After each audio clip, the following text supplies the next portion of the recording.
à tous et bienvenue sur notre nouveau journal télévisé. Pour commencer, nous vous proposons un reportage sur la nature.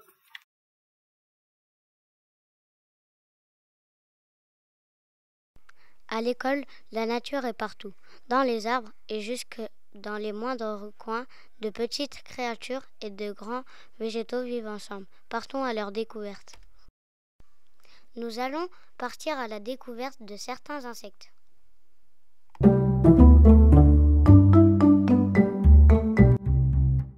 Bonjour, je suis Yumi la fourmi. Il existe de plus de 12 000 espèces de fourmis dans le monde. Nous vivons dans des fourmilières, que nous creusons dans la terre ou les arbres morts. Notre reine est la seule qui peut se reproduire et qui pond des œufs. Les fourmis ouvrières s'occupent des œufs. Les fourmis sont très fortes. Nous pouvons transporter de 10 à 50 fois notre poids. Coucou, moi c'est Apollon le papillon. Il existe plus de 18 000 espèces de papillons dans le monde. Les femelles pondent entre 100 à 300 œufs à la fois. La chenille muet de 4 à 5 fois, c'est-à-dire qu'elle change de peau. La chenille forme sa chrysalide pour pouvoir se transformer en papillon. Hello, je suis Hugo l'escargot. Je suis un mollusque terrestre de la famille des gastéropodes. Je mange surtout des végétaux.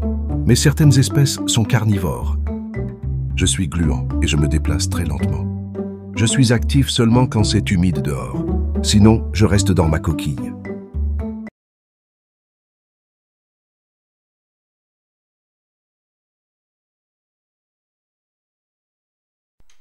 Bonjour, je vous propose un petit interview sur Monsieur Gendarme.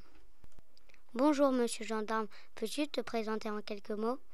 Bonjour, je suis Pyrochoris apterus, mais on m'appelle plus couramment le gendarme à cause de mes couleurs vives. Je suis un insecte de la famille des Pyrochoridés et j'aime bien me poser sur les plantes, surtout les mauves, les hibiscus. C'est là que je me sens chez moi. Alors, parlons un peu de ton apparence. Pourquoi ce choix de couleurs? Eh bien, mes couleurs vives, rouge et noir, ne sont pas là pour faire joli. Elles servent surtout à avertir mes prédateurs potentiels. Ces couleurs sont souvent associées à des animaux venimeux ou peu appétissants. Ça me permet de ne pas me faire manger facilement. C'est ma manière de dire, attention, je ne suis pas un bon repas.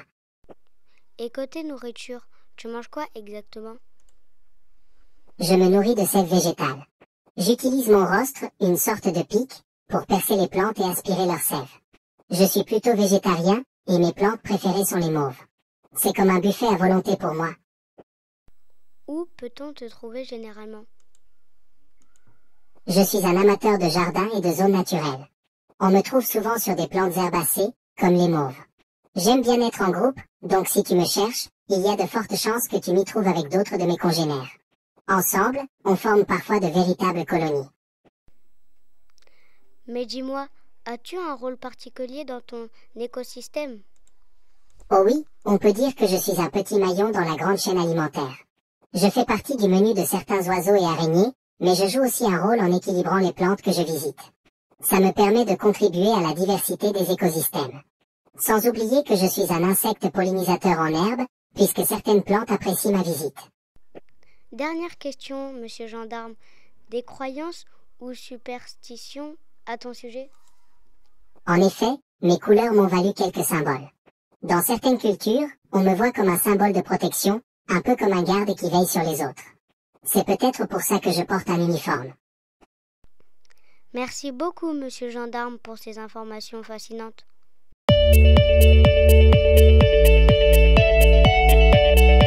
Voici les herbes et les fleurs de notre école.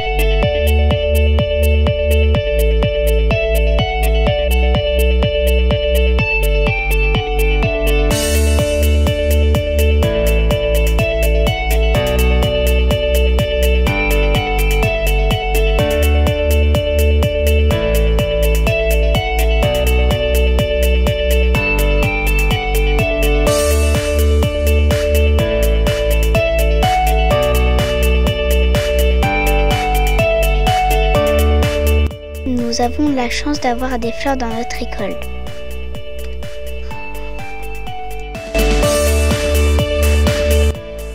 Grâce à l'atelier bricolage pour la création des bacs et des jeunes jardiniers qui les ont fleuris.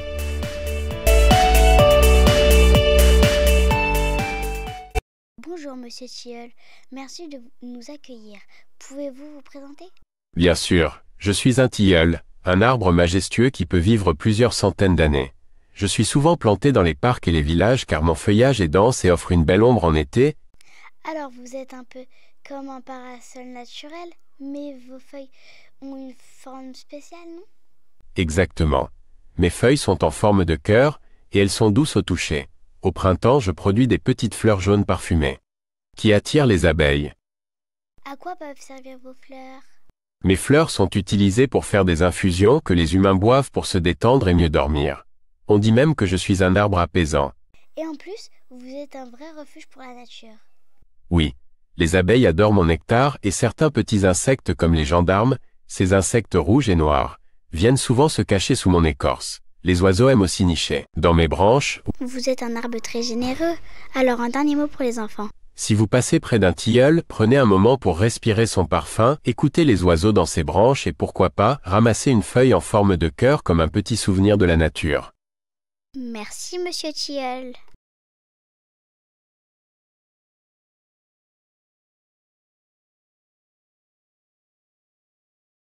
Nous continuons avec un reportage sur le dessin.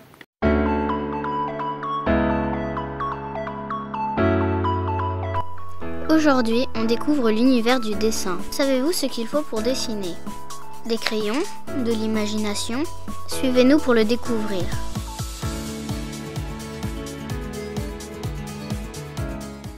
Depuis quand aimes-tu dessiner? J'ai aimé dessiner quand j'avais 4 ans.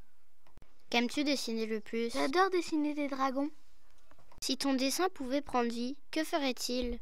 Il volerait et mettrait feu à une ville. Qu'utilises-tu pour dessiner? Des feutres et des crayons de couleur. Tu préfères dessiner ou colorier? Moi, je préfère dessiner. Depuis quand aimes-tu dessiner? J'aime dessiner depuis la maternelle. Qu'aimes-tu dessiner le plus? J'aime dessiner un petit peu de tout et aussi des personnages. Si ton dessin pouvait prendre vie, que ferait-il? Elle partirait en courant pour aller tirer les cheveux de Jade. Qu'utilises-tu pour dessiner? J'utilise un crayon à papier, des feutres ou des crayons de couleur. Tu préfères dessiner ou colorier? Je préfère dessiner. Depuis quand aimes-tu dessiner? J'aime dessiner depuis environ 2 ans. Qu'aimes-tu dessiner le plus? J'aime dessiner un peu de tout. Si ton dessin pouvait prendre vie, que ferait-il? Elle tuera toute la bande de Jade. Qu'utilises-tu pour dessiner? J'utilise des crayons à papier, crayons de couleur et feutres. Tu préfères dessiner ou colorier? Je préfère colorier. Depuis quand aimes-tu dessiner? J'aime dessiner depuis que je suis toute petite. Qu'aimes-tu dessiner le plus? J'aime beaucoup dessiner les Pokémon et les dragons. Si ton dessin pouvait prendre vie, que ferait-il? Si mon personnage prenait vie, il pourrait peut-être chasser le papillon qu'il y a sur le dessin. Qu'utilises-tu pour dessiner? Je dessine souvent avec des crétariums. Tu préfères dessiner ou colorier? Je préfère dessiner. Depuis quand aimes-tu dessiner? J'aime dessiner depuis toujours. Qu'aimes-tu dessiner le plus? J'aime bien dessiner un peu de tout. Si ton dessin pouvait prendre vie, que ferait-il? Il serait mon compagnon d'études. Qu'utilises-tu pour dessiner? Crayon à papier, des crayons de couleur et des feutres. Tu préfères dessiner ou colorier? Je préfère dessiner.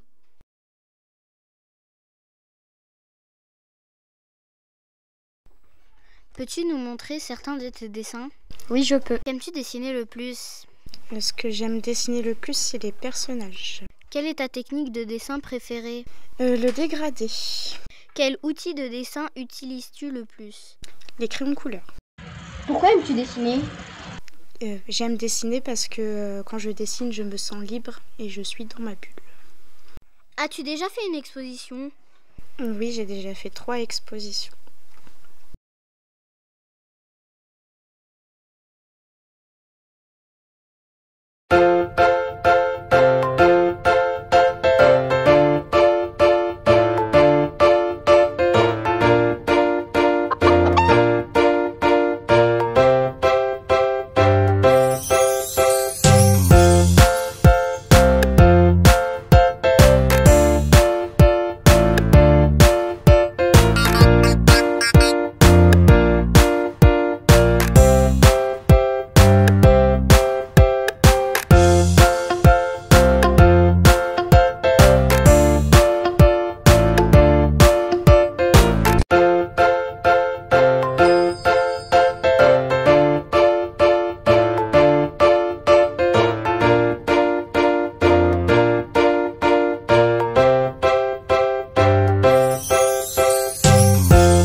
dessin, c'est un super pouvoir. Il suffit d'un crayon et d'un peu d'imagination. Merci à tous ceux qui nous ont partagé leurs dessins. À très bientôt pour une nouvelle aventure créative. Pour finir notre journée, voici les infos loufoques. Bienvenue sur l'émission des infos loufoques. Salut les amis, c'est moi, Lily Curieuse. Et moi, Max le Malin. Bienvenue dans notre émission. Aujourd'hui, on vous emmène découvrir des trucs incroyables, mais vrais. Accrochez-vous, c'est parti. Dans une ferme, des poules portent des lunettes. Pour lire le journal? Mais non, des lunettes rouges pour ne pas se battre entre elles. En mode très cocorico. En Italie, des chefs ont fait une pizza de 2 km. Il a fallu 1000 kilos de tomates et des tonnes de fromage. J'espère qu'ils ont prévu la sauce piquante au premier kilomètre.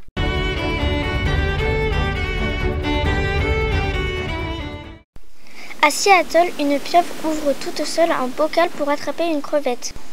Elle est plus douée que moi pour ouvrir un pot de confiture. Un mouton s'est caché 6 ans dans les montagnes. Quand on l'a retrouvé, il ressemblait à une peluche géante. On a fait 20 pulls et 50 chaussettes avec sa laine. Il s'appelait Shrek. C'était notre tour du monde des infos les plus farfelues. J'espère que vous avez rigolé et appris. À très bientôt pour un nouvel épisode des infos rigolotes du monde marrant. Maintenant, je vous propose d'écouter les amis de Lily et Max pour la suite des infos loufoques. Êtes-vous prêts? On a sorti nos casques spatiaux, nos bottes de pluie et des cornichons. C'est parti pour un tour du monde loufoque spécial animaux très spéciaux. En 2013, une fusée décolle en Floride quand splash, une grenouille est projetée dans les airs.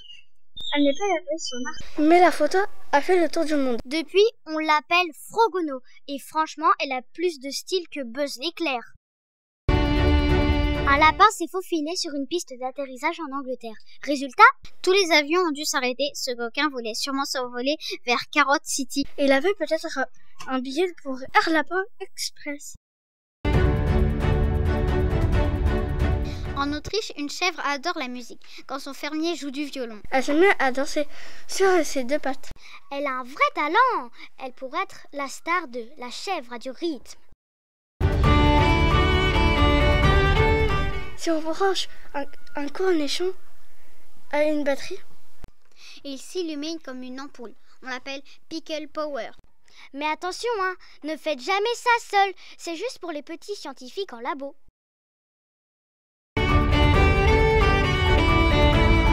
Dans des écuries, les enfants lisent des histoires aux chevaux. Les chevaux adorent ça. Ça les calme et ça les rend plus gentils. Un jour, ils vont demander leur abonnement à Poney Magazine, tu vas voir. Voilà les amis, encore un super épisode plein de découvertes loufoques. Merci d'avoir voyagé avec nous dans ce monde farfelu. Et n'oubliez pas, restez curieux, créatifs et carrément zinzin.